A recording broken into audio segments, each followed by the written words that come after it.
मंगलमय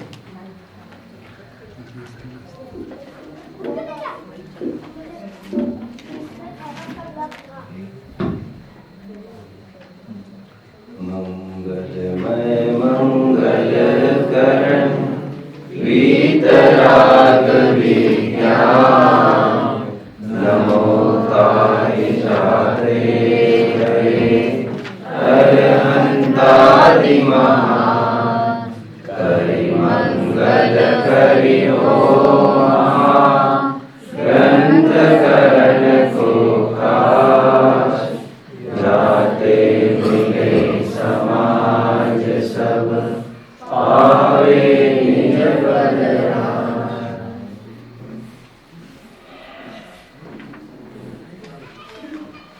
मोक्षार्थियों, जिन शासन को समझना एक आर्ट है।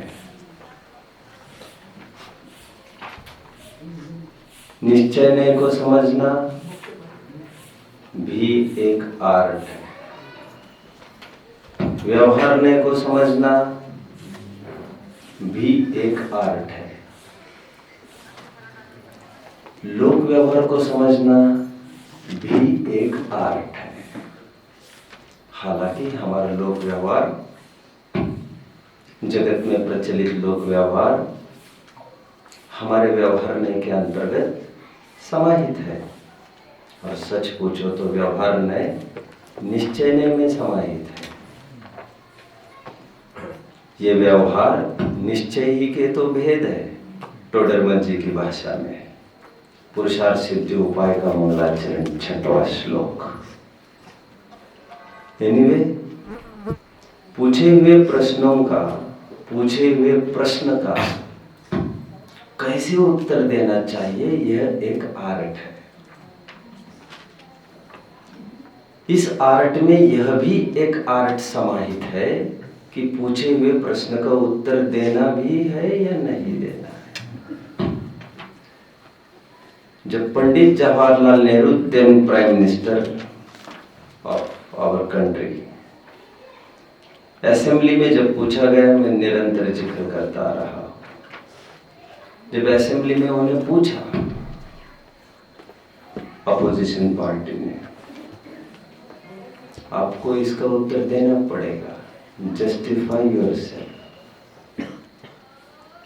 तो उन्होंने मुस्कुराते हुए, जब बहुत ही इंसिस्ट किया गया उन्हें असेंबली में, आपको इसका समाधान करना पड़ेगा लोगों के सामने, तो प्रधानमंत्री जी ने केवल इतना ही कहा, अभी मैं कुछ कहना ठीक नहीं समझता।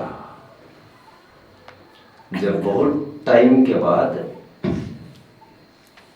इसकी याद दिलाई गई ऑपोजिशन पार्टी के द्वारा और कहा गया, एलिगेशन किया गया कि तब हमने समाधान मांगा था, तब आपने समाधान नहीं दिया था। उन्होंने कहा, दिया तो था, हमने मांगा था स्पष्टीकरण आपको, आपने नहीं दिया। तो मैंने कहा तो था इस समय नहीं दे सकता, यही मेरा समाधान था।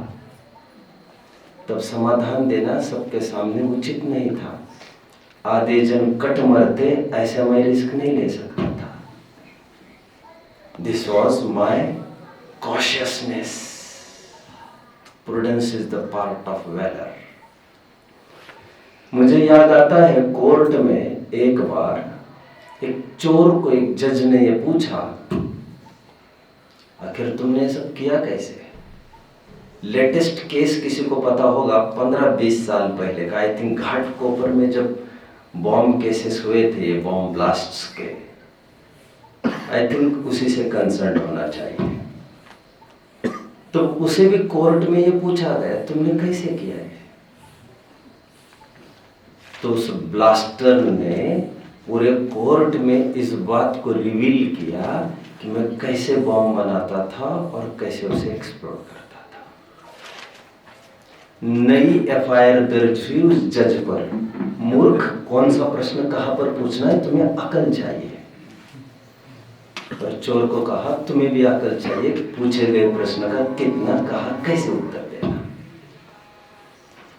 एक चोर ने जब कोर्ट में ये बताया, मैं कैसे कैसे चोरी करने के हथकंडे अपनाता हूं, उसको सुन सुनकर कितने चोर तैयार हो गए। वहां पर प्रश्न पूछा जाना जायज नहीं था सबके सामने, और ना ही समझदारी सामने वाला करे तो कम से कम हमें पेशेंस रखकर वहां पर उत्तर नहीं देना चाहिए। निरुत्तरित होना हर समय बुद्धिहीनता की निशानी नहीं हुआ करती, और ना ही हार की। अभी टोडरमल जी को जो प्रश्न पूछा गया है, बिफोर दैट मैं और कुछ बात कहूं। टोडरमल जी को वैसे प्रश्न तो पूछा ही जा रहा है, मूर्तिक और अमूर्तिक का बंध कैसे होगा, और वे कुछ उत्तर दे रहे हैं पंडित जी। गेटिंग ना? मेरा प्रकरण अधूरे में छूट गया था सुबह, टाइम लिमिट मुझे परमिट नहीं कर रहा था। 8वीं गाथा प्रसिद्ध है समय सार की, जहन विषकमण ज्वलन जभासन वीणा दुगाहे तह व्यवहारेण वीणा परमत्व देशण मसक्कम। म्लेच्छ को म्लेच्छ की भाषा में बोला जाए। बड़े बड़े केसेस लक्ष्मण ही सेटल करता था, राम नहीं सेटल करते थे।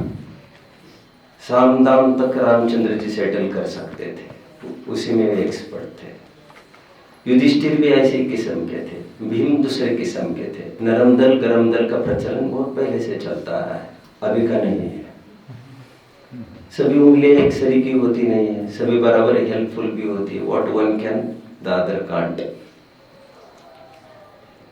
हमारे अकलन स्वामी ने जब न्याय की चर्चा करना प्रारंभ किया तो 8वीं सदी में हुए अकलन स्वामी ने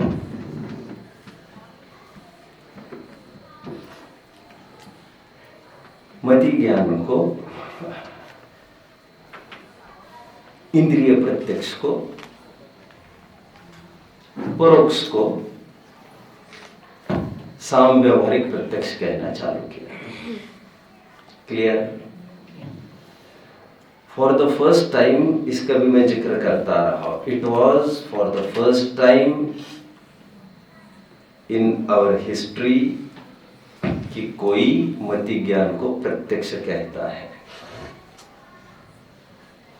साम व्यवहारिक प्रत्यक्ष, ऐसा अकलन स्वामी ने बोला मति ज्ञान को। जब उन्हें पूछा, आद्य परोक्ष में ऐसा सूत्र है, मति ज्ञान को दुनिया परोक्ष मानती है। आपने कैसे भी, आप मिल गए क्या दूसरी पार्टियों में? क्योंकि दूसरी पार्टियां मानती, इंद्रियों से जो जानो प्रत्यक्ष है, कारक साकल्य एक्सेट्रा वाले सब मानते ही ये बात, अन्य मत वाले। तो उन्होंने कहा, रोज हमें उन्हीं के साथ उठना बैठना पड़ रहा है, उन्हीं के साथ चर्चा वार्ता करनी पड़ती है। जिन लोगों के साथ, उन लोगों के साथ जो लोग आंखों से देखे हुए को प्रत्यक्ष मानते हैं। हम जैनी लोग भले उसे परोक्ष मानते हैं। हम जैनी लोग तो अवधि मन पर है और केवल ज्ञान को ही प्रत्यक्ष मानते हैं, प्रत्यक्ष मान्यता। क्योंकि प्रत्यक्ष उसे कहते अक्षम अक्षम वर्तते इति प्रत्यक्ष। जो ज्ञान के द्वारा without any medium, without any अड़ते, without any helper source force सीधा जानता है ज्ञान वस्तुओं को, दैट इज प्रत्यक्ष। और अवधि मन पर ज्ञान को ना ही किसी इंद्रिय की जरूरत है, ना मन की जरूरत है, किसी अर्थीय मीडियम की जरूरत नहीं है, सो ही केवल ज्ञान है। देयरफॉर सचमुच वे ही प्रत्यक्ष है। अब उस प्रत्यक्ष के साथ कैसे न्याय करेंगे? तो उन्होंने कहा सिंपल, एक विशेषण जोड़ देंगे, उसे पारमार्थिक प्रत्यक्ष बोलना चालू करो आज से। इसे हम नया नाम सोचते हैं, शाम तक पता देंगे आपको। जो डिक्लेयर होगा आप सब बोलना चालू करो, आप ही इसको फेमस करो। और उन्होंने साम व्यवहारिक प्रत्यक्ष एक नया नाम लॉन्च किया। साम व्यवहारिक शब्द कहाँ से सूझा आपको? व्यवहार में जिसे प्रत्यक्ष कहते हैं, प्रत्यक्ष समान है, दैट इज साम व्यवहारिक प्रत्यक्ष। करो इसका प्रचार। एंड रातों रात वो फिल्म हिट हो गई। अब सबके दिमाग में यही है, साम व्यवहारिक प्रत्यक्ष, साम व्यवहारिक प्रत्यक्ष। हमारी कुछ मजबूरियां हैं, हमने उसे परोक्ष होते हुए भी आचार्यों की पूरी परंपरा की रिस्क लेकर हमने उसे एक नई धारा में मोड़ा, साम व्यवहारिक प्रत्यक्ष कहा। तो ये रिस्क हमने वैसे फिजूल नहीं ली है, कुछ कारण है हमारे। रोजाना हमारे टेबल पर बैठने वाले कितने दुर्जन है हम जानते हैं। उनसे पाला पड़ने पर उनके साथ बात कैसे करें हम, और बात न करने पर हमारा वर्चस्व सिद्ध नहीं होगा।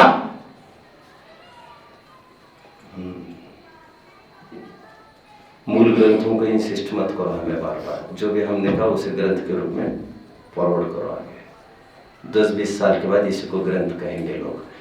बीच में मैं आपको एक बात कह दूँ, वैसे हमारे मोक्षार्थियों को सभी बातें शेयर करता ही आ रहा हूँ मैं। बच्चों, आपको याद आ रहा होगा मैंने आपको कहा था जब कॉलेज में भी मुझे पढ़ने की रुचि तो थी, लाइब्रेरीज में जाता था, पढ़ता था वहाँ पर। तो वहाँ पर मैंने, आज याद आता है मुझे, मैंने एक न्यूज़पेपर में एक चीज़ पढ़ी, 8वीं सदी में सभी बौद्ध भारत से गायब हो गए और पता ही नहीं इतिहास को, इतिहास के पास कोई उत्तर नहीं। 8वीं सदी के पास अचानक बौद्धों से भरा हमारा भारत देश एकदम खाली कैसे हो गया, खाली। और ऐसा खाली हो गया 1200 साल तक बौद्धों ने मुड़कर देखा नहीं यहाँ पर। अभी अभी पैर जमाने लग गए 50-100 साल, नहीं तो बर्मा, थाईलैंड, बैंकॉक सब वहाँ पर घेर लिया है उन्होंने सब। अभी पलट कर फिर से आ गए, शायद आकलन की फिर से जरूरत है। तो मुझे जब जैन दर्शन पढ़ रहा था तब मैंने इस बात को विशेष तौर पर समझा कि 8वीं सदी में हमारे आकलंक हुए, उनको जाकर कोई बताओ बौद्ध कैसे साफ हो गए यहाँ से। एनीवे, हमारे ग्रंथ तो इसका जिक्र करते ही है। मेरा विषय ये सब कुछ नहीं, मेरा विषय ये है, शंकाकार ने शंका पूछी है, एक मूर्तिक का अमूर्तिक के साथ बंध होगा कैसे? हर जगह सही का सही बोलना समझदारी नहीं होता। समझदारी उसे कहते हैं जिसके जरिए सामने वाले के बात गले में उतार दो, दैट्स ऑल। तो फिर सत्य के पीछे मुझे कुछ और भी अरेंजमेंट करना पड़े, that is a temporary relief, a timely relief for time being, तात्कालिक सत्य। इसलिए टोडरमल जी ने एक रास्ता निकालकर उसे क्या कहा, उसे ये कह रहे हैं एक स्थूल पुद्गल, एक सूक्ष्म पुद्गल, उनका बॉन्ड होगा कि नहीं? कि हाँ होगा। एक इंद्रिय गम्य है, एक इंद्रिय अगम्य है, एक व्यक्त है, एक अव्यक्त है, होगा कि नहीं होगा? होगा। बस यही तो बात है, कहते हैं। इसी प्रकार आत्मा का कर्मों के साथ बॉन्ड हो जाता है। अभी लोगों को फुर्सत नहीं थी, 999 जन घर पर पहुंच गए और उनके बाद गले भी उतर गई है। तुम ज्यादा टेंशन मत लो, वे घर पर जाकर सो गए चैन से। तुम्हारी प्रॉब्लम हम अंदर में सेटल कर लेते हैं, क्योंकि ये प्रॉब्लम बहुत जनों की नहीं है। प्रवचन सार भी पढ़ के दिखाया। भाई साहब, मैं थोड़ा सा आपको रिलेट करा दूं। हमारा प्रकरण चल रहा है मोक्ष मार्ग प्रकाशक, पेज 24। शंकाकार ने शंका पूछी, जो उत्तर दिया है टोडरमल जी ने वो बहुत लॉजिकल उत्तर की धुन नहीं आई उसमें। इसीलिए मैं कहने की कोशिश कर रहा हूं, जैसा श्रोता होता है वैसा उत्तर देना एक आर्ट है, आर्ट। वो ज्यादा बातें समझता ही नहीं है तो उसको ज्यादा डेप्थ में नहीं बताई जानी चाहिए चीज। फॉर नाउ इतना ही काफी है डोज। अभी जब स्मार्ट एक आदमी खड़ा है और वो ये कह रहा है, साहब इंद्रिय गम्य का अर्थ मूर्तिक तो हुआ नहीं करता और इंद्रिय अगम्य का अर्थ अमूर्तिक भी हुआ नहीं करता। इंद्रिय गम्य का अर्थ तो मूर्तिक ही है, आई मीन टू से, बट इंद्रिय अगम्य सब कुछ अमूर्तिक ही होता है ऐसा तो नहीं होता। मूर्तिक भी तो इंद्रिय अगम्य हुआ करता है। और कुंद आचार्य देव ने 174 गाथे में क्या गजब किया सुबह, जिस न्याय से पर को जानते उस न्याय से पर को बंधता है। क्या न्याय था वो, आप समझ रहे हैं ना बात को, हाँ या ना?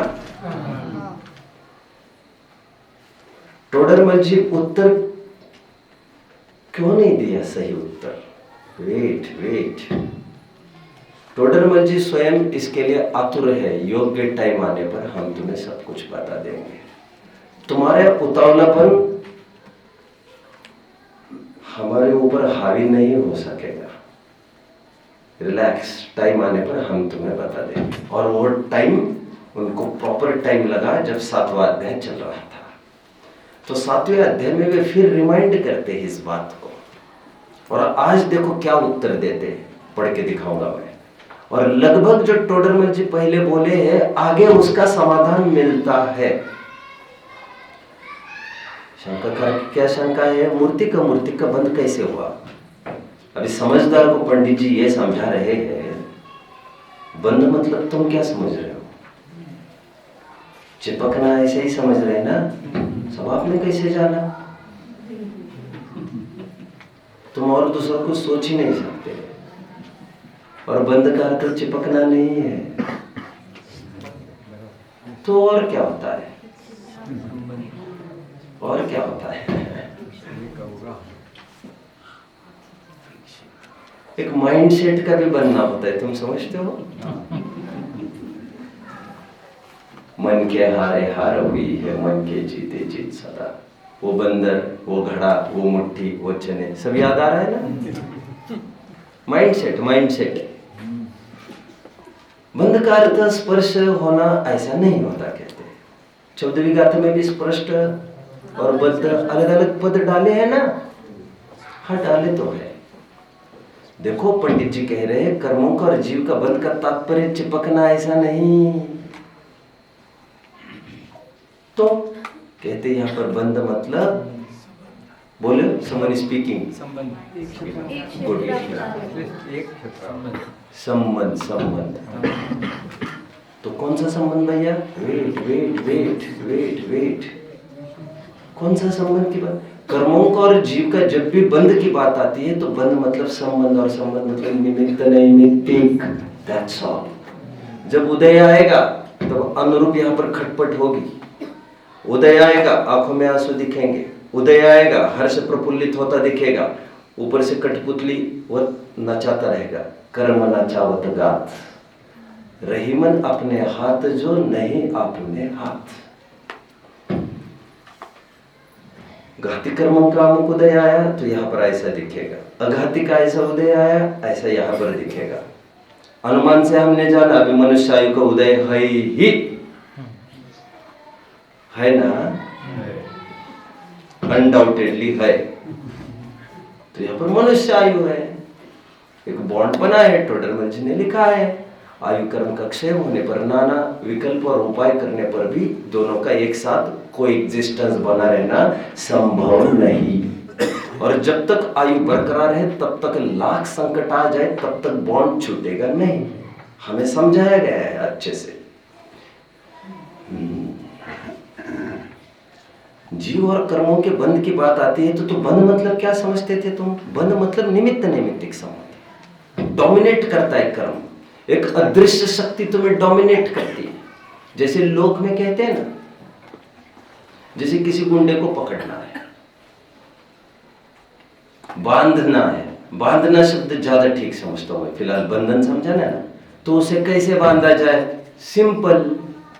वो किसे चाहता है? बीवी बच्चों को बांध दो तुम, आ जाएगा 24 घंटे में सरेंडर करेगा, खत्म। वैसे 3 स्टेट की पुलिस पकड़ नहीं पा रही उसे, पूरे भारत देश की पुलिस पकड़ नहीं पा रही है, वैसे घंटों में यहां पर आ जाएगा। कैसे? आखिर कैसे? सिंपल, वो जहां से बंधा है उसको बांधने की प्रक्रिया यही है। बंधेगा, आएगा, ही विल बी ट्रैप्ड। ये बंधन, मोह के बंधन, समझ में आ रहा है? टोडरमल जी कहते हैं यहाँ पर बंधन का अर्थ तादात में संबंध नहीं, बंधन का अर्थ यहाँ पर निमित्त नैमित्तिक संबंध लेना चाहिए। घना निमित्त नैमित्तिक संबंध है। फिर आगे उदाहरण भी दिया जाएगा। चकवाचक बलजबरी की नहीं है सूरज ने। सूरज का उदय हुआ, बलजबरी से जोड़ा नहीं है उनको। सूर्य का अस्त हुआ, बलजबरी से अलग किया नहीं है। अघाती कर्म में ऐसा सहयोग वियोग होता रहता है, ये होता रहेगा। इसका हिडन रीजन बाहर है, कोई और है। मोहन धूल का भी उदाहरण दिया गया, ख्याल में है? आएगा 2 दिन पहले, अभी उसको टच नहीं करूंगा मैं। I have touch now. नशा आई तो समझ लेना कोई धूल फेंक कर गया है, उसका असर ये हो रहा है। टोडरमल जी कह रहे हैं ना, और जिस शिक्षा से समझा जा सकता है वो मोह के उदय से समझ नहीं सकता। सुखी होने के दो उपाय, या तो अपनी मान्यता के अनुसार बाहर के वस्तु का परिणमन हो, वस्तु का परिणमन जैसा वैसा माने, लेकिन वैसा मान नहीं सकता क्योंकि कर्म का मोह का वैसा उदय है उसके। आगे भी कहते जब मंद उदय होगा तब अपने आप सम्यक्त्व आदि के तत्व विचार आदि की प्रक्रिया में संलग्न हो जाएगा। जब उपशम होगा तब यहाँ पर सम्यक्त्व हो जाएगा। 265 पेज सुबह हम पढ़ रहे थे, ख्याल में है आप लोगों को? जब उदय आएगा तो अपने आप मिथ्यात्व में चला जाएगा, जब उपशम होगा अपने आप सम्यक्त्व में चला जाएगा। अपने आप कहकर मैं ये नहीं कहना चाहता हूँ पुरुषार्थहीनों के ये कोई लकी ड्रॉ चांस है, ऐसा मैंने नहीं बोला है। बंद कर तो 198 पेज पर स्वयं पंडित जी क्या खोलते देखिए। देखो एक ही पूछे हुए प्रश्न को उत्तर यहाँ क्या दे रहे और वहां क्या दे रहे। यहाँ तुम हंस रहे थे, लेकिन हमारे पास और कोई चारा नहीं था। सामान्य जन को हम कैसे गले उतारे बात को। एक प्रश्न पूछने वाला हूं मैं, पहले 198 पेज खोली, सुन।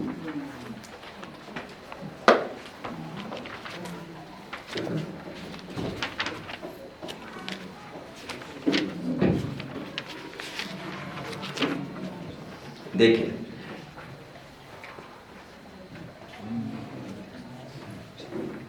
यहां कोई कहे कि शास्त्रों में आत्मा को कर्म नो कर्म से भिन्न अबद्ध स्पष्ट कैसे कहा गया है। अभी प्रश्न वैसे का वैसा थोड़ी होगा, आपको तो तरकीब से पढ़ना पड़ेगा। उत्तर, संबंध अनेक प्रकार के, वहां तादात्म्य में संबंध की अपेक्षा आत्मा को कर्म नो कर्म से भिन्न कहा है। यहाँ पर कर्म ही आपको समझना चाहिए फिलहाल, क्योंकि द्रव्य पलटकर एक नहीं हो जाते। और इसी अपेक्षा से अबद्ध स्पष्ट का है, तथा निमित्त निमित्तिक संबंध की अपेक्षा से बंधन है ही। तुम बंधन मतलब तुम क्या समझ रहे थे? कोई स्पर्श की बात कर रहे थे हम, और तुम्हें लग रहा है हमको घुमा दिया। हमें क्या पता तुम्हें इतना पता है? फिर तुम्हारा क्लासिफिकेशन करके अलग क्लास में बुलाते तुम्हें। अभी एक प्रश्न सबके लिए, आइए 24 पेज पर पंडित जी आगे क्या लिखते हैं देखिए। उसी प्रकार उत्तर चाहिए आप लोगों से मुझे। उसी प्रकार पूरा समाधान पढ़ लेता हूं एक बार। जिस प्रकार व्यक्त इंद्रिय गम्य नहीं है ऐसे सूक्ष्म पुद्गल, तथा व्यक्त इंद्रिय गम्य है ऐसे स्थूल पुद्गल, उनका बंधन होना मानते हैं। उसी प्रकार हो गया उदाहरण। उसी प्रकार अभी प्रश्न मेरा अपकमिंग लाइन में है, थोड़ा गौर करना। उसी प्रकार जो इंद्रिय गम्य होने योग्य नहीं है ऐसा अमूर्तिक आत्मा, और इंद्रिय गम्य होने योग्य मूर्तिक कर्म, इनका भी बंधन होना मानना। बट लॉजिकली प्रूव करने के जोर में पंडित जी क्या लिख गए हैं ये देखो, क्या कह रहे हैं यहाँ पर? इंद्रिय गम्य होने योग्य मूर्तिक कर्म। What did you write? क्या सोचा है आपने इस लाइन पर? मैं बोलता हूँ आप सोचकर तो वैसे ही आए होंगे, यहाँ पर अलग सा टाइम देने का वैसे ही सवाल नहीं है। क्या लिख रहे पंडित जी, थोड़ा शांति से सोचिए। अपेरेंटली क्या लग रहा है हमको पढ़ के तुरंत? इंद्रिय गम्य होने योग्य मूर्तिक कर्म, ऐसे कैसे लिख दे? अरे बाबा, इंद्रिय गम्य मूर्तिक कर्म नहीं होते हैं, ये पंडित जी भी जानते हैं। तो यहाँ पर इंद्रिय गम्य नहीं लिख रहे, इंद्रिय गम्य होने की योग्यता लिख रहे हैं। मतलब कभी काल पाकर यह कर्म नो कर्म रूप भी होता रहता है। वर्गणा है ना 22 प्रकार की, इंटरचेंजेबल है।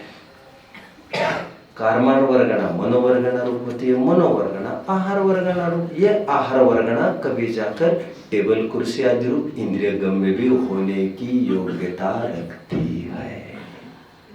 योग्यता क्लियर? कंफर्मेशन दीजिए, समझ में आ रहा होगा तो। फिर से मैं ये कह रहा हूँ, कर्म अभी दिखता नहीं है, दिखता होगा अवधि ज्ञानियों को। बात इंद्रियों से दिखने की चल रही है, दिखता होगा केवल ज्ञानियों को, बात इंद्रिय गम्य होने की चल रही है। लेकिन बात इंद्रिय गम्य होने की नहीं है, बात इंद्रिय गम्य होने की योग्यता की है, योग्यता की। मतलब जो ये कर्म है ना, इसमें ये योग्यता पड़ी है कि ये इंद्रिय गम्य हो सकता है। यही कभी कर्म फिर टेबल कुर्सी रूप होने वाला है, तब इंद्रिय गम्य हो जाए। ये कितना रहस्य है लाइंस में, ये आपको कैसे पता चलेगा? पहले तो आपको वहां पर स्टम्बल होना जरूरी था, रुकना, अटकाव आना जरूरी था। यहाँ पर ऐसा क्या लिख दिया, इंद्रिय गम्य होने योग्य मूर्ति कर्म। और फिर आपको समाधान भी समझ में आना चाहिए था, योग्यता की बात की जा रही है, योग्यता की। और आप जानते ये सब एक दूसरे रूप परिणमित होने की सामर्थ्य रखते हैं, जानते ना?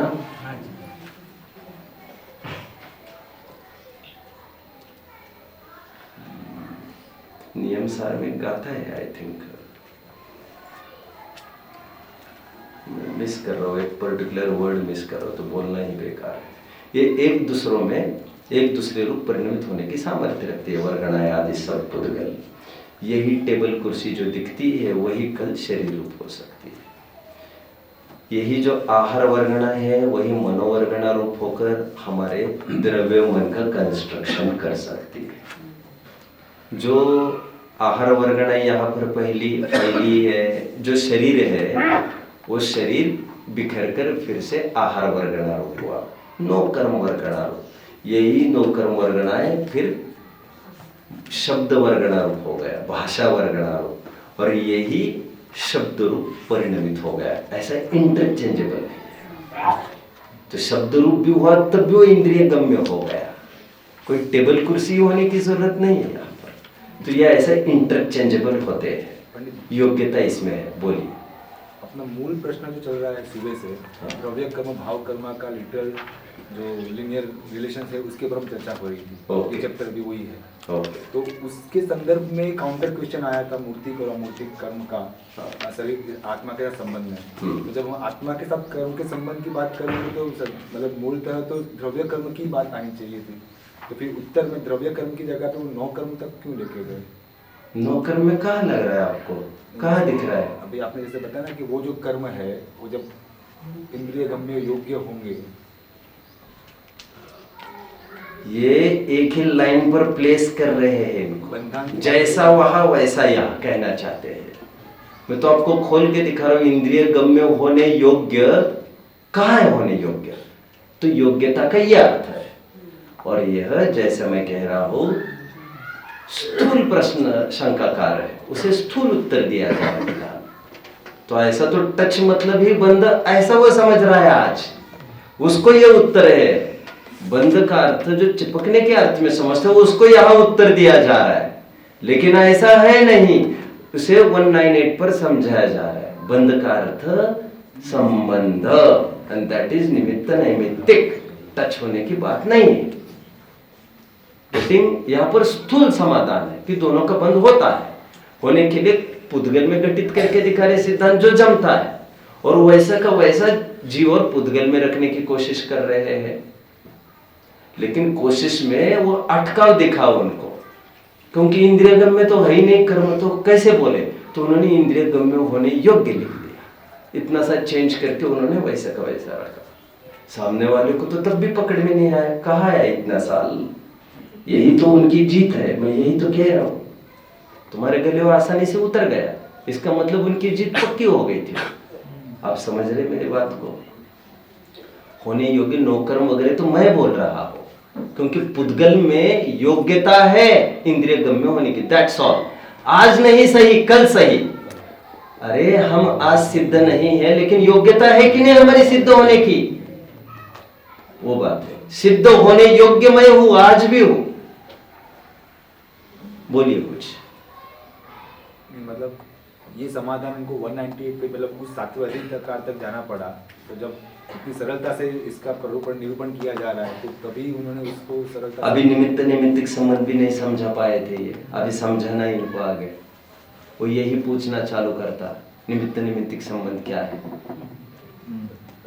अभी समझाया नहीं है पंडित जी ने, तो पंडित जी को लगा अभी थोड़ी देर के लिए इसको इतना ही समझाया जाए, क्योंकि बंध का अर्थ जनरली उसका प्रश्न भी उसी टर्म्स पर है, चिपकने के अर्थ में, राइट। और आमजन कर्म का बंध होता है, मतलब हम यही कहते हैं कार्मण वर्गणा का कर्म रूप होना, एक क्षेत्र में आकर चिपक जाना, ऐसे भी उदाहरण देते हैं लोग, चिपकना भी कहते हैं। और फिर वो उदाहरण वही है, गीली दीवार है उस पर मिट्टी छिड़क तो आकर चिपक जाती है, ऐसे ऐसे सब उदाहरण है हमारे पास। और उसकी बाल बुद्धि इतना ही समझ सकती थी, इसलिए उसे यही उदाहरण दिया जा रहा है। उन्होंने इतना उपकार किया, पुद्गल के ही दो भेद के, एक सूक्ष्म और एक स्थूल। तो उसी प्रकार वे कह रहे आत्मा भी सूक्ष्म है और कर्म स्थूल है, तो इनका भी बंधन हो सकता है, ये कहकर उन्होंने बात निकाल दी। और उसके बाद गले उतर गई, और बाद में स्वयं रिमाइंड करके वे बताएंगे ऐसा नहीं होता। तो उस दिन क्यों नहीं बताया? उस दिन तुम्हारी परिपक्वता थी नहीं इतनी। पूछे गए प्रश्न का कितना, कब, कैसे उत्तर देना एक आर्ट होता है। अभी उसको इतना खोलेंगे नहीं हम, तादात्म्य संबंध, निमित्त नैमित्तिक संबंध इतना नहीं। 7वें अधिकार में पढ़ा लिखा जीव है वो, तो वहां पर सब बोलेंगे हम खुलकर। यहां पर क्यों बोलेंगे हम इतना? इंट्रोड्यूस करा रहे कर्म फिलोसॉफी से। किसी को कोई डाउट? चलो महत्वपूर्ण प्रकरण की ओर बढ़ते हैं थोड़ा रैपिडली। आइए पेज नंबर 26-27, जल्दी। एक simple question before starting my subject. एक इंद्रिय के ज्यादा कर्म बंधन होता है कि, चलो अज्ञानी के ज्यादा कर्म बंधन होता है कि ज्ञानी के? चलो मैं प्रश्न और ठीक करता हूँ, निगोदी के ज्यादा कर्म बंधन होता होगा क्या सम्यक दृष्टि के? चौथे गुण स्थानवर्ती किससे ज्यादा कर्म बंधन होता होगा? बोलिए, कुछ बोलना जरूरी है। सम्यक दृष्टि। क्या सम्यक दृष्टि के ज्यादा बनते होंगे, कर्म ज्यादा बनते हैं? निगोद वाले से ज्यादा बनते होंगे, ज्यादा कर्म बनते हैं। जस्टिफाई कुछ करो। उसकी इंद्रियों की क्षमता यहाँ पे ज्यादा है ना, उसके हिसाब से उसका तो कर्म बंधन ज्यादा होगा तो रिस्क है उसको, तो रिस्क है, बट छूटने का भी चांसेस ज्यादा है वहाँ। लेकिन रिस्क तो है। पुण्य प्रकृति ज्यादा बनती होगी, वो कंसेप्ट में भी होगा, क्योंकि वो संगी पंचेंद्रिय है, 5 इंद्रिय है, तो बल देंगे, बट पुण्य प्रकृतियाँ ज्यादा बनेगी। हाँ, स्थिति और अनुभव उस हिसाब से भी ज्यादा है पुण्य प्रकृति की। हाँ चलिए सुनिए, जनरली हम ये सुनते आ रहे हैं ज्ञानियों को कम बंद होता है, अज्ञानियों को ज्यादा बंद होता है। और हम सही सुनते आ रहे हैं, ऐसा है भी। बट एक नई बात कह रहा हूं जो भी सही है।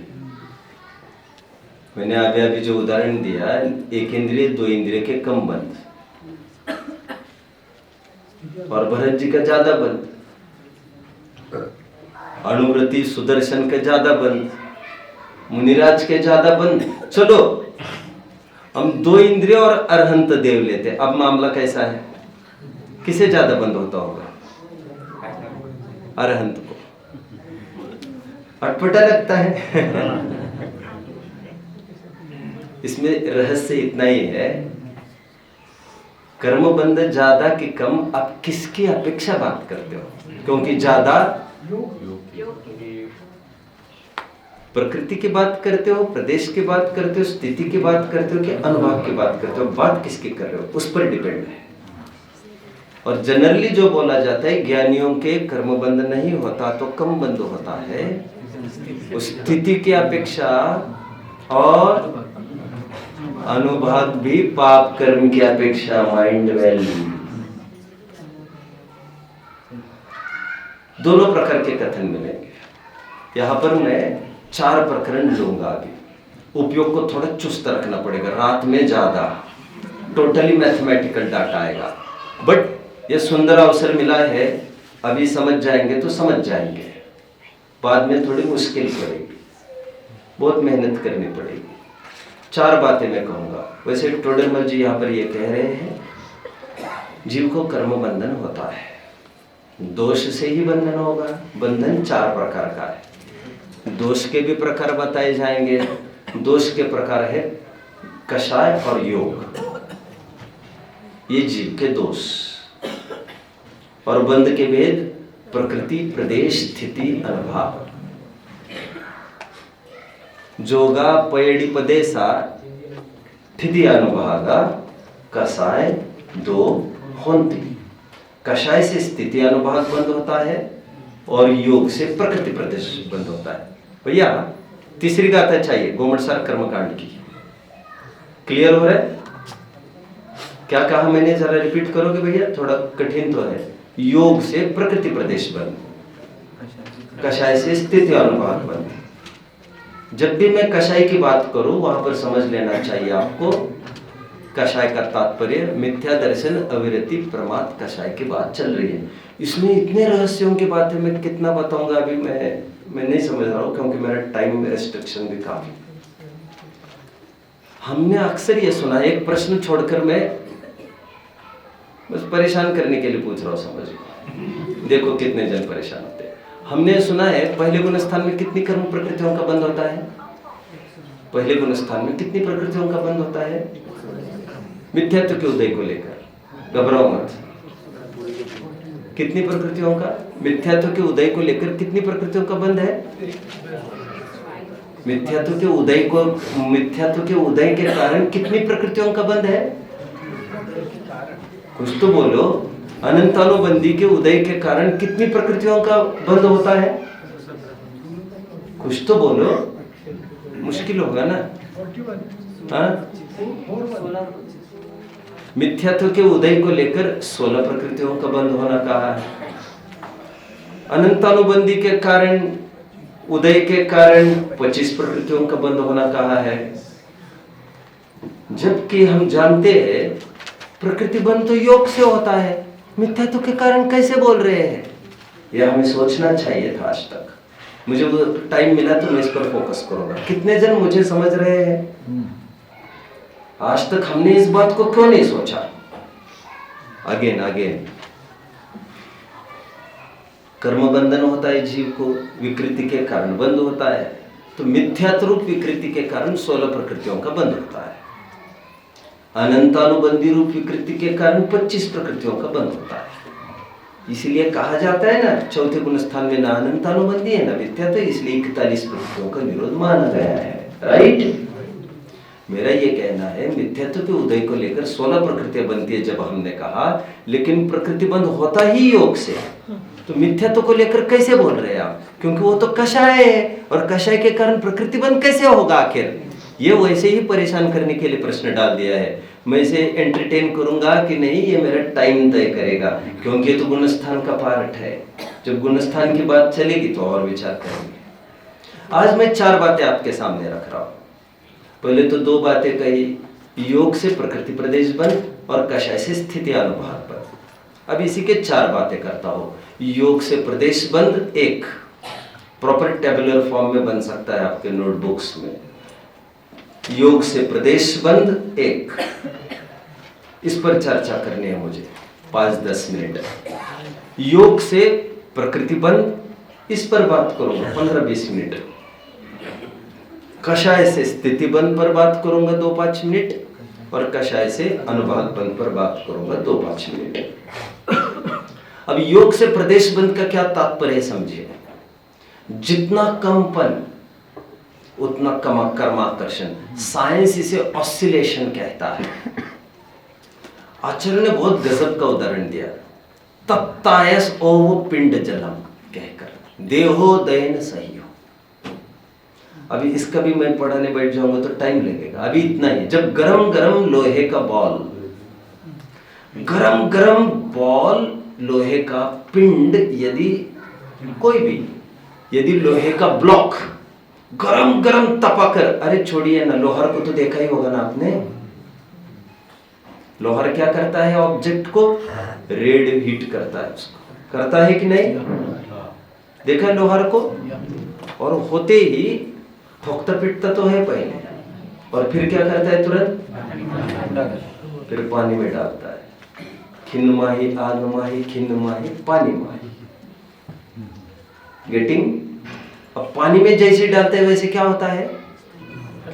हमारे घर में माता बहनें कहती हुई आपने सुना होगा, तवा गरम गरम है, अभी उस पर पानी मत डालना, अपने आप बाय नेचर ठंडा होने दो, फिर इसे धोया जाएगा, जल्दबाजी मत करो, जीवों का घात होगा।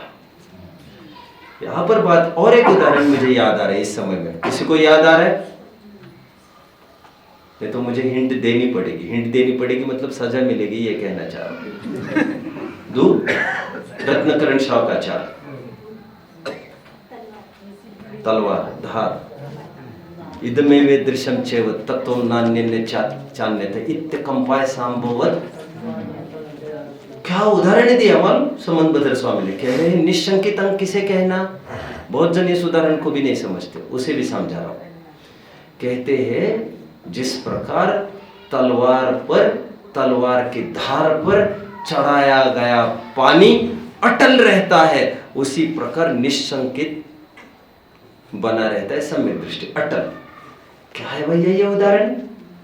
सिंपल, जब लोहा गर्म होता है तो तलवार गर्म हुई तो गर्म पर जितना भी पानी डालोगे वो पानी उसको सोख लेगा, कोई उससे बाहर नहीं निकाल सकता वो पानी। मैं साइंस की बात नहीं कर रहा अभी, मैं तो साइंटिफिकली देखा जाए तो उसमें कुछ गया ही नहीं है, वो पानी अटल हो गया, उसे कोई निकाल नहीं सकता। निशंकित अंग के लिए सेम उदाहरण दिया। नेमिचंद सिद्धांत चक्रवर्ती आज कह रहे, गाथा दिख रही है आपको, तीसरी होगी देहोदय न सही हो, नीचे लिखा है तप्तायस ओ पिंड जलम, मिला? तप्त आयस मतलब, अभी ये भी भाग्य देखो, मैं हमेशा कहता हूं आयन, फेरस, आयस, इजी यार नहीं समझ रहे क्या बच्चे? बच्चों लोहे को क्या कहते हैं? आयन। पीरियोडिक टेबल में क्या कहते हैं उसे? एटॉमिक नंबर क्या क्या क्या कहते हैं उसके? एफी, एफी, उसका क्या सिंबल क्या है? एफी, एफी।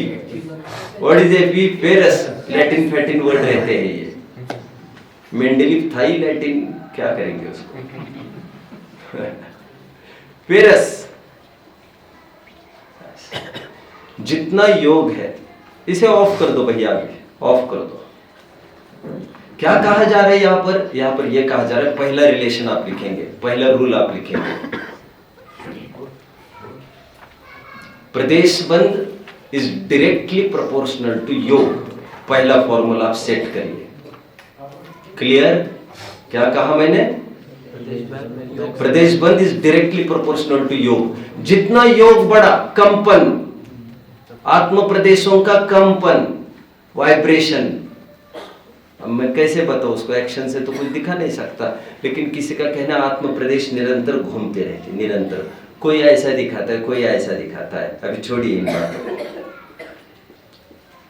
तो ये जो आत्म प्रदेशों में कंपन होता है, उसको लेकर कर्माकर्षण निरंतर होता रहता है, और जितना रैपिडली ये होगा योग, उतना कर्माकर्षण, उतने कर्म खींचे जाएंगे। भी बहुत स्वाभाविक है। एक इंद्रिय के कितने योग होते हैं? एक योग। कौन सा? काय योग। दो इंद्रिय वाले बेचारे को मुश्किल से काय योग के साथ साथ वचन योग संभव है, और मन योग के लिए तो उसको ठेठ संगी पंचेंद्रिय बनना पड़ेगा, राइट? संगी पंचेंद्रिय के सर्वाधिक योग होता है नीचे के जीवों की अपेक्षा, इसलिए सर्वाधिक आश्रव संगी पंचेंद्रियों को होता है। यदि कोई ये कहे तो उसका कथन प्रदेश बंद की तरफ से है। नंबर ऑफ परमाणुस दैट आर बीइंग अट्रैक्टेड, वो तो नंबर ऑफ परमाणुस की बात कर रहे हैं, प्रदेश बंद की बात चल रही है, और प्रदेश बंद से हमें कोई फर्क ही नहीं पड़ता। समझ में आ रहा है? हजार जनों की सेना आ रही है, वो किसकी? बंदरों की कि शेरों की? ये बताओ। फिगर मत बोलो हमारे साथ। आपको याद आ रहा है अकलंग स्वामी का उदाहरण, राजवार्तिक का? राजा को किसी ने आकर कहा, पहले रानी ने कहा क्या काम है? जरूरी काम है। राजा शयन कर रहे थे, राजा को ये कहा, मंत्री ने जाकर, जरूरी में आपको 10 जन मिलने आए हैं। प्रसिद्ध उदाहरण है। राजा ने कहा, बोलो बैठने के लिए, दूध पानी होने दो। जैन होगा राजा, दूध पानी होने दो उनका। चाय की बात नहीं की मैंने, दूध पानी से काम चला दो नहीं। दूध पानी। तुरंत मंत्री ये कहता है काल में राजा के जाकर, राजन, उसमें एक जन सूरवर्मा भी आया है।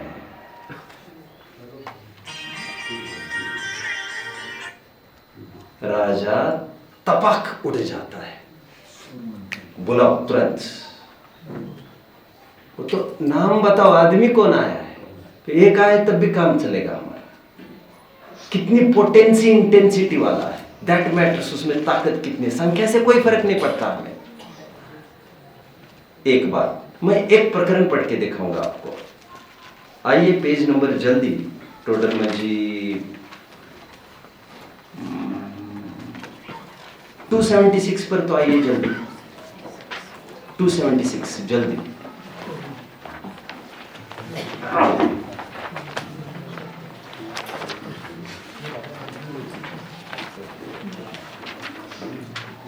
देखिए क्या उदाहरण दे रहे पंडित जी। तथा किसी जीव के, लास्ट 3rd पैराग्राफ मिला। तथा किसी जीव के मन वचन काय की चेष्टा थोड़ी होती दिखाई दे, तथापि कर्माकर्षण शक्ति की अपेक्षा बहुत योग कहा है। किसी की चेष्टा बहुत दिखाई दे, तथापि शक्ति की हीनता से अल्प योग कहा है। जैसे केवली गमन आदि क्रिया रहित हुए। यहाँ पर प्रकरण थोड़ा दूसरा चल रहा है। ओके, जो लोग योग को बाहर की एक्टिविटीज से बिठाने की चेष्टा करते हैं, उन पर रोक लगाइए। प्रकरण तो ये चल रहा है। अभी मुझे ये प्रकरण नहीं कहना है, मुझे एक नई बात कहनी है आपको। जब भगवान 13वें गुणस्थान में योग निरोध की हालत में चले गए, स्टैचू हो गए, स्टैचू, तब की बात करो। देखिए, केवली गमन आदि क्रिया रहित हुए, वहां भी उनके योग बहुत कहा है। कंपन ज्यादा होता है, द्विंद्रियादि जीव गमन आदि करते, तथापि उनके योग अल्प कहा है। इस प्रकार अन्यत्र जाता। आइए बैक।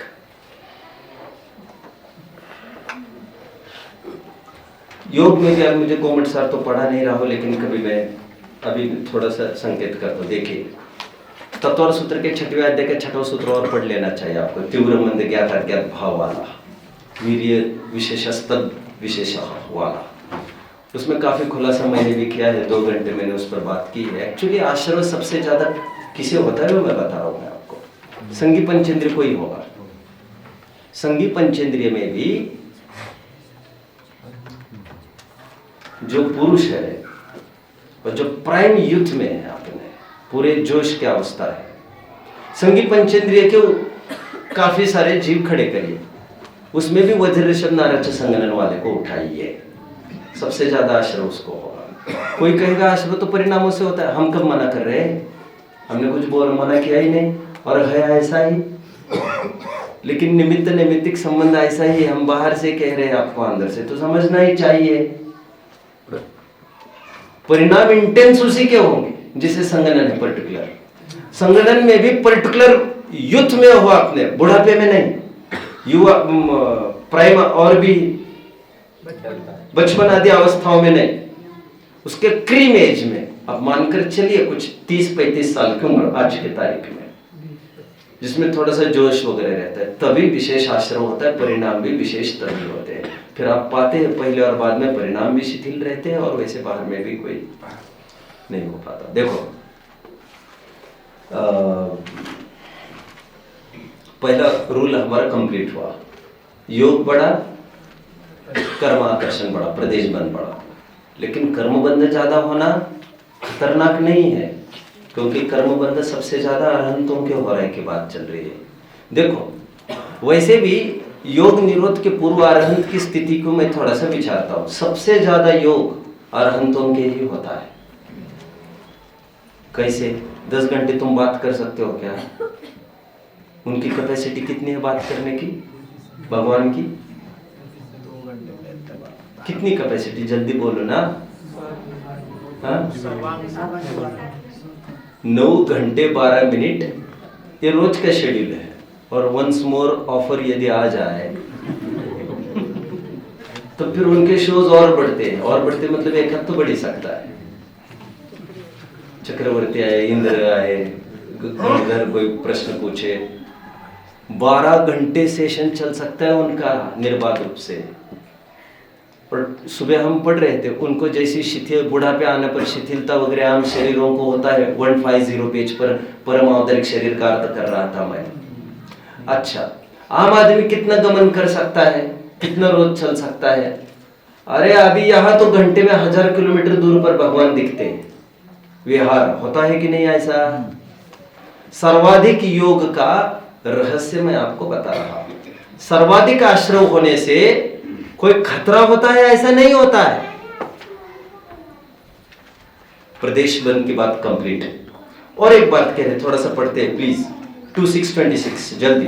तथा इतना जानना कि नाम कर्म के उदय से, यहां पर एक शब्द था पहले, देहोदयन सहयोग, गाथा में ख्याल में है? व्हाट इज देहोदयन सहयोग? देह के उदय से सहित। व्हाट इज देह के उदय से सहित? क्योंकि जो योग होता है ना, योग कंपन, वो नाम कर्म के उदय से होता है। नाम कर्म में भी शरीर नाम कर्म के उदय से होता है, इसलिए देहोदयन सहयोग लिखा था वहां पर। और इसलिए शरीर नाम कर्म का उदय 13वें गुण स्थान तक ही कहा है। और 14वें में शरीर दिख तो रहा है आपको, लेकिन शरीर नाम कर्म का उदय नहीं है वहां पर। ओह, बहुत पढ़ना पड़ेगा, बहुत पढ़ना पड़ेगा। क्या कहा, कुछ समझ में आ रहा है मैंने क्या कहा? शरीर नाम कर्म का उदय 13वें गुण स्थान तक कहा है। और अशरीर स्टेट तो सिद्धावस्था में है। 14वें गुण स्थान में भी शरीर है, दिख रहा है, लेकिन उदय नहीं है वहां पर शरीर नाम कर्म का। क्यों दिख रहा है, फिर क्या दिख रहा है? तो जब प्रकरण चलेगा देख लेंगे। सब अभी बताओ क्या मैं? अभी बताया ना मैंने तुम्हें, सब अभी बताना जरूरी नहीं है।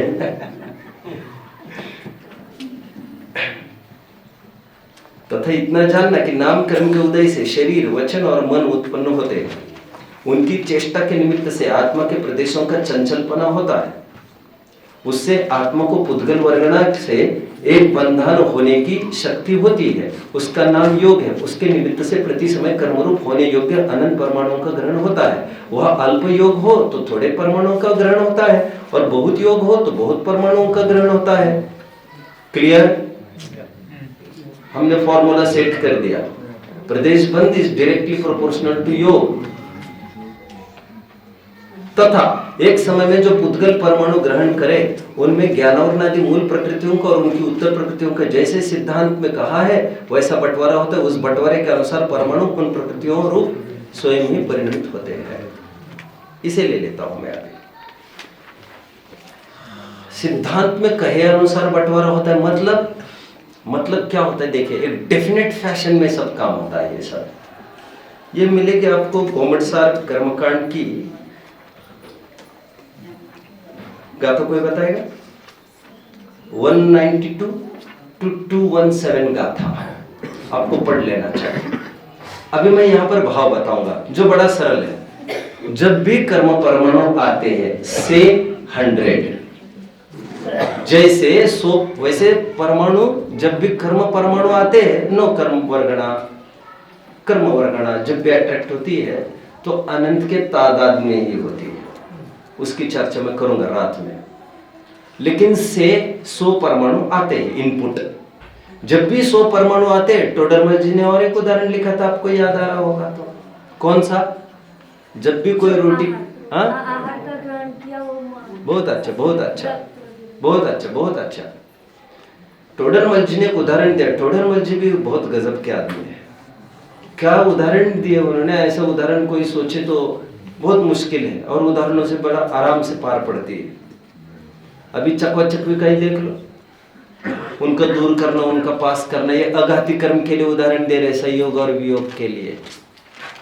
फड़फड़ाओ मत, जब सूरज उगेगा तब हो जाएगा काम, फड़फड़ाओ मत। और फड़फड़ाने से कोई सूरज जल्दी उगने वाला नहीं है। क्या उदाहरण है, कुछ हो ही नहीं सकता। देखो, हाँ, 100 परमाणु अंदर आ रहे हैं, 100 परमाणु में से सर्वाधिक कंट्रीब्यूशन, बोलिए, वेदनीय क्रम दिया जाता है। आचार्य देव कहते इसके खर्चे ज्यादा है, इसको बहुत खर्चना है, इसकी his pocket is big, is extravagant person, कहीं भी खर्च करता रहता है। इसको खर्च करना कहाँ तक? 13वें गुण स्थान तक। दे दो भैया, इसको दे दो ज्यादा, उस मिनिस्ट्री में पैसा ज्यादा खर्च होता है, दे दो इसको ज्यादा पैसा दे दो। तो वेदनीय की तरफ 40 परमाणु आकर्षित होते हैं, वो उस खाते में चले जाते हैं। फिर वेदनीय से कम मोहनीय में से 30 परमाणु मोहनीय की तरफ अट्रैक्ट होते हैं। मोहनीय से कम और तीनों में बराबर, ज्ञानावरण, दर्शनावरण और अंतरावरण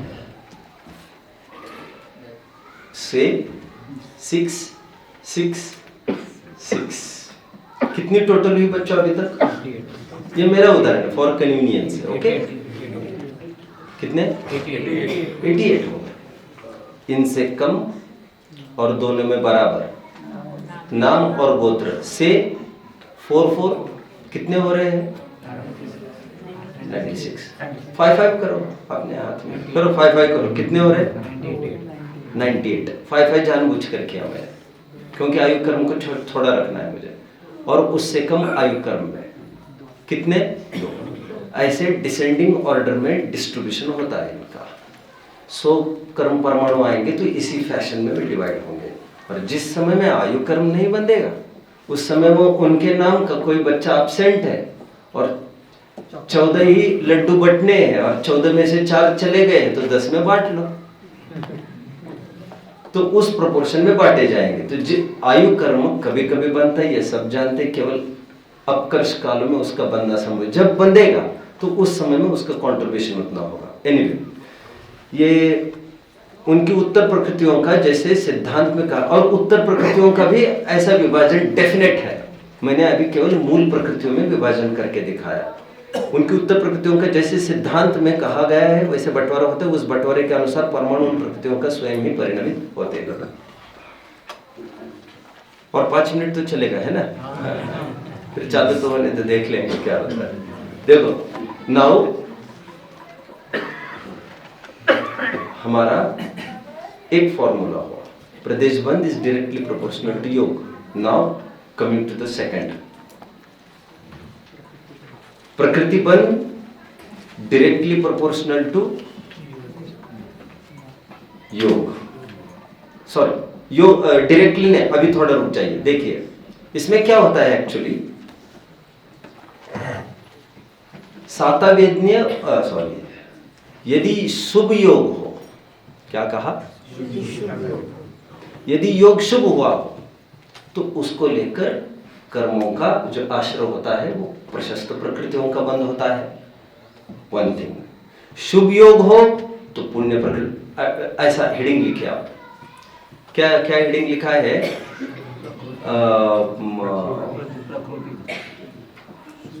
योग से प्रकृति बंध, राइट? हेडिंग योग से प्रकृति बंध, प्रदेश बंध कंप्लीट इन केस ऑफ अघाती कर्म, ऐसा लिख लीजिए। घाती कर्म को हम बाद में देखेंगे, हालांकि टोडरमल का क्रम अलग है। अघाती कर्म में लिखिए, जब शुभ योग होगा तब 7 प्रकृतियों का बंध होगा, जब अशुभ योग होगा तब अप्रशस्त प्रकृतियों का बंध होगा। गेटिंग? अप्रशस्त मतलब अघाती कर्म में प्रशस्त और अप्रशस्त प्रकृति आप तो जानते ही होंगे। जैसे आयु कर्म में प्रशस्त प्रकृति कौन सी है? कितनी है? 3। गुड। ऐसा अकॉर्डिंगली आपको विभाजित करना है, बहुत इजी टू अंडरस्टैंड। सातवेदनीय प्रशस्त प्रकृति, असातवेदनीय अप्रशस्त प्रकृति। विशेष प्रशस्त अप्रशस्त की चर्चा में शाम को करूंगा, करनी है।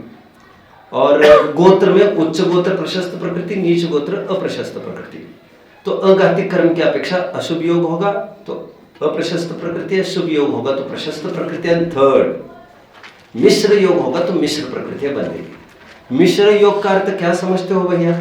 बस I will and up now. क्या अर्थ समझते हैं आप लोग? कोई बताएगा मुझे? पेज नंबर 27 लाइन पढ़नी है, पढ़ लीजिए जल्दी, देखिए जल्दी। तथा